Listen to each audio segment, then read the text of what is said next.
So, I have an idea for a character.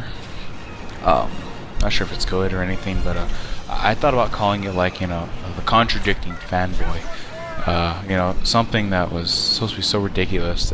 It comes up with a point, like a really cool point, and then he talks about it, saying why it's stupid, or talks about like why it's a reasonable point, saying hey, and then he goes to an actually fucking stupid point. He says this is why it's bad. I guess I have to show you. First, this is a contradicting fanboy. He's a character who comes up with actually either a good point, a really well put together, thoughtful point, or he goes out of his way to make a fucking retarded point. And it all depends on how he wants to do the thing, just right, just the way he wants to do it. Now, it all depends on how he wants to do it at that time.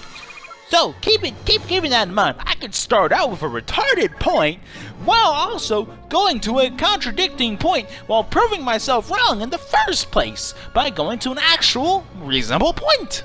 For example, the Bethesda community is quite a cancerous place. It's no wonder that they're one of the worst communities out there.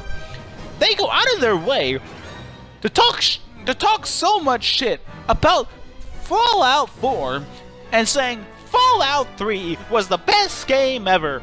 Never mind the fact that Fallout 3 had a really generic storyline, was really short, and didn't have a whole lot of content. I remember I used to go on the wiki and count all the missing things that they cut out from the game. I remember I got around to 100 plus weapons. For me, it was just an interesting thing to do. But wait, you're probably thinking, how can it be bad? It's a great game! And that's why I'll answer with nostalgia. Nostalgia is this interesting thing that only you can say it's good. So anyone who say that Fallout 3 is a shit game is clearly an alright fascist, because Fallout 3 is the best game ever, and I don't care what you say, Fallout 4 is shit because its storyline is generic. Never mind the fact that Fallout 4's storyline is very similar to Fallout 3. And never mind the fact that in a lot of ways Fallout 4 does improve upon the clunkiness of the previous installment. And to all of those naysayers that says, well, the real good company isn't Bethesda, it's actually... I'm sorry, I lost my thought. It is actually Obsidian Entertainment! Let's say that's not true. Bethesda's the best company, everything they make is canon. Fallout New Vegas was not a canon game. Never mind the fact that technically if you want to go off by canons, then that means none of Bethesda games are canon because they didn't originally make the game. If I remember correctly, it was Interplay or was it Black Isle? I don't remember, and I don't care. Yeah, that's kind of the idea. Could be a contradicting little cunt. Here's another one. A lot of the Bethesda fan base likes to shit on the... oh fuck, hold on. What I don't get is the fact that everyone in the Bethesda fanbase says the Lonesome Road DLC was the worst possible DLC that they could have ever made. Why in the right minds would they give your character a backstory? Why would they not care my instantly created name named McDouchebag McNugget Buckets and not know that McDouchebag McNugget Buckets was a half-mutated mutant man who got scars on his left cheek from the one time he tried to fuck the Darner's wife.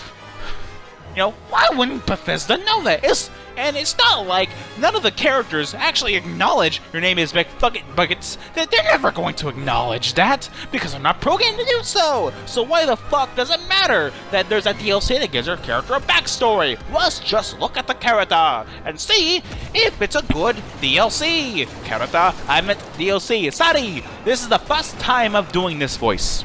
And in case you noticed, I'm fucking up the voice as I go.